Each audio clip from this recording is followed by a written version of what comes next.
Cowbush is out front, baby. It's Sunday. Big Cowbush fans. I was sitting inside watching the race that just started, and I was like, you know what? Let's go out there and try to get a little bit done to the car. And I'm having to push myself, to be honest. A lot of y'all talk about motivation, and a lot of y'all used to comment that you don't know where I found all my motivation from. Sometimes you have to push yourself into areas or do things that you don't want to do. So I don't feel like touching this car. I've done a lot. I worked this morning. I've done a lot with the Super Duty. I've done a lot with my other Super Duty in preparation to get it for sale to recoup the money on the 450. If you're not following them videos, you should be, because you're really missing out on some good content. So I worked this morning, I painted, and worked late a couple nights, and quite frankly, I just have no desire to mess with this car. I have no desire to take it anywhere. I have no desire to crank it. I have no desire to even touch it. However, I do know that we need to keep the ball rolling. We need to keep everything moving forward, and we need to get some stuff done. So let's take off the front wheels. We're gonna weld up the travel limiters, I guess, and then probably button up the rest of the front, maybe 100%. And they've still got to move to the rear, move the shock tabs, and change out the 5/8 studs, which I'm not looking forward to at all, but that's the direction we got to take. So we'll see what happens. Taking Randy's car this coming weekend to Darlington, John said. No chance my car's making it, because it's still got to go TKM, and the trucks are extremely high priority right now. There's gonna be a lot of nights probably working this week on the 450, and there's just no way to find time to take this thing to TKM and get it tuned. But let's try to make a little bit of progress, give y'all an update video, and see where we can get this car at.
All right, so what we've done is I put it up here as high as possible, because when the car is strapped down, we're gonna be only probably using 50% of the travel or less. The chain doesn't reach up here, but Uncle Mike said that when you do your travel limiters, okay, you want them pretty much as straight off of the spindle line as you can get them. We can go up one hole, and that will move it back about 1/4 of an inch. Chain doesn't reach though. I can always go to the hardware store and buy more chain. Now, this tab is obviously gonna probably bend as soon as it goes to limit itself. It's probably gonna pull it back into the ball joint. It's just what it's gonna be.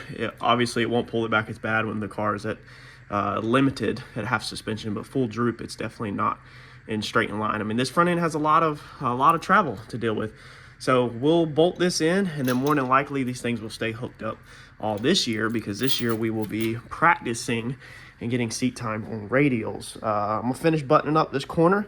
We need to paint these pieces, let them cool off for a second. Go ahead and brush that out so it's painted. Zip tie up these lines and put in some lower shock spacers. Tighten every nut and bolt on this side, and then this side should be good. On the suspension down here, we need some spacers between here to take up this tab right here to here. So we've got these 1/2-inch spacers, or 5/8. I can't remember where I measured them. I ordered them off eBay. You can order all kinds of stuff on eBay if you just type in the keywords. I think I ordered, I think I searched for 1/2-inch ID, and then maybe the word 5/8. spacer and just sorted through the listings and found these machine spacers to my door, 5 of them. So I'm gonna get these thrown in. That way it keeps our shock centered in our lower control arm. All right, so we got it all put together. I got this side, the tab put on. Chains are hanging. Once we get the car sit down, went ahead and redid all of our bolts because our bolts weren't long enough. Basically, all we're doing, y'all, is just nut and bolt in the front end. Man, I have got to work on these brakes.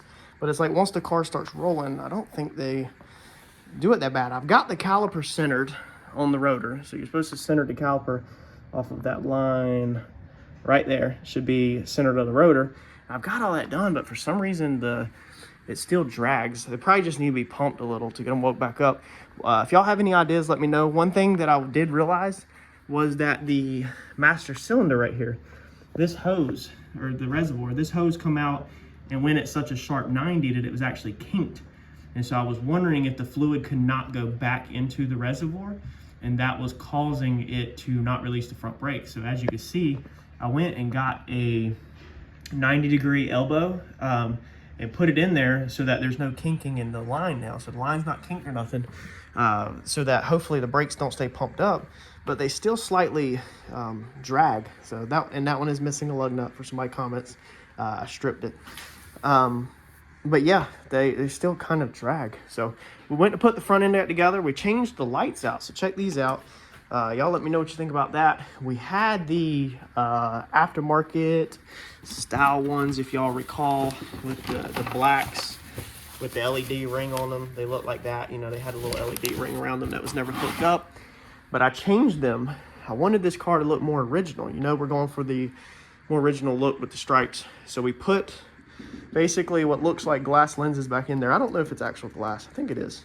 But they take LEDs. So you can put an LED in the back. So if you look these up on Google, Amazon, Holly sells a set, but they're ridiculously priced. Just look up retro LED vintage headlights, 7-inch. Any of these cars just take 7-inch headlights. So this is the same as the Jeeps and all that stuff. So you can get these and they look just like your old school bulb, but you actually run LED in them. We broke the little trim ring on this side. One of the little pieces fell off, so we got to panel bond that in the morning. The tabs did not line up, so we had to actually, I don't know where Dad put them at. Dad was over here helping me. They had these little tabs on the back side, okay? But they wouldn't line up. There's 3 tabs on every light, 3 tabs in the bucket, and the light bulb has top wrote on it, and so it would make, for it to go in there, and make them sit sideways. So it's completely wrong. I mean, maybe my buckets are installed wrong. I don't think they are, though. I'm pretty sure the buckets only go one way because you got an adjuster screw down there. And then one over here. So no, well, not unless you took that and turned that. I don't know if that would work. I don't know if that's the thing. Maybe I got my buckets wrong, left to right, and maybe that's the reason why I had to cut the tabs off. Not 100% sure, but we had to cut the tabs off and then take some hot glue, build some little spacers, nubs, basically, behind them. You can kind of see the hot glue right there, so that when it is sitting in here and everything's put together, the headlight doesn't rattle. Basically, we just used hot glue on the backside to build a little rubbery cushion pad nipple thing that so they don't rattle. But dude, maybe that's my issue. I've never thought about it. If my buckets, I can't remember if they said left or right, if my buckets are switched, then would that make my headlight turn at a 90? Let's see here. So the front end's all together. Everything's nutted and bolted. We've got everything painted. Got that piece painted. Got the travel limiters painted up top. Everything's painted now. One thing that I did as a dummy is I had tabs welded on here. And when I went to redo these upper bars and paint them, if you remember in the previous videos, we shortened them. I said, well, we don't need them tabs no more because we changed the front end.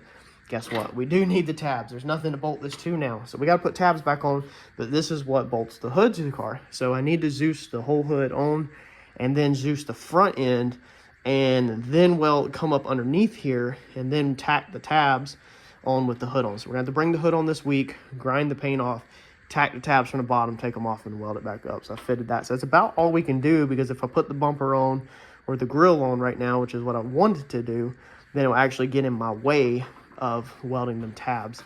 I don't have the hood here. I should run to the shop today and go get the freaking hood so that I can get this front end put 100% together, because next we're moving to the back of the car. So hopefully quick little update of y'all of where the car is at, what we got going on.